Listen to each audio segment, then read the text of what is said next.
A group of Filipinos with disabilities is pushing for the full implementation of laws that promote their rights and privileges. These include the right to vote without hindrance and stress in next year's midterm elections. Aljo Bendio tells us more. Rocky Macaspa is a polio victim. He has contracted the disease when he was still a child. But despite of his disabilities, it did not stop him from living normally as a productive citizen in the society. In fact, he is the current national facilitator of the Young Voices of Leonard Disability Philippine Foundation Incorporated. With his sidecar scooter, he can travel around Metro Manila with his friends who are also members of Leonard Cesar Disability Foundation. Rocky is one of the many Filipino people with disabilities asking the government to fully implement the laws intended for them. This is to protect and clearly lay down their rights and privileges, promote equalities, and assert freedom regardless of their disabilities. Yes, yun ang hamon namin sa government. Yung batas na yan, i-implement yung mga yan para talaga yung biyaya na pwede sa mga persons with disability makuha namin.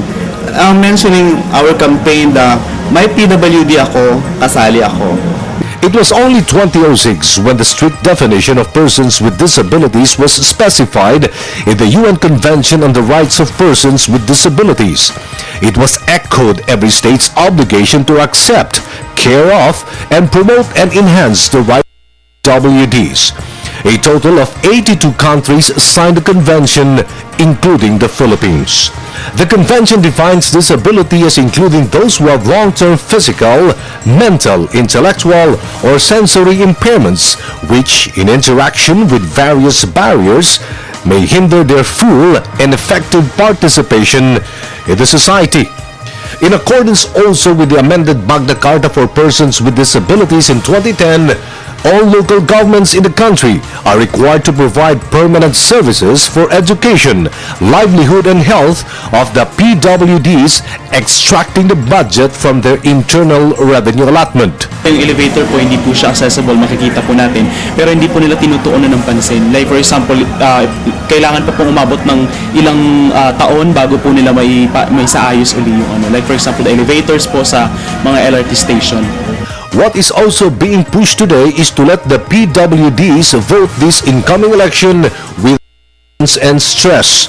This, as a survey last 2010 shows, that the main reason why PWDs did not vote is because they were ashamed of their disabilities, followed by difficulties that arise in voting precincts.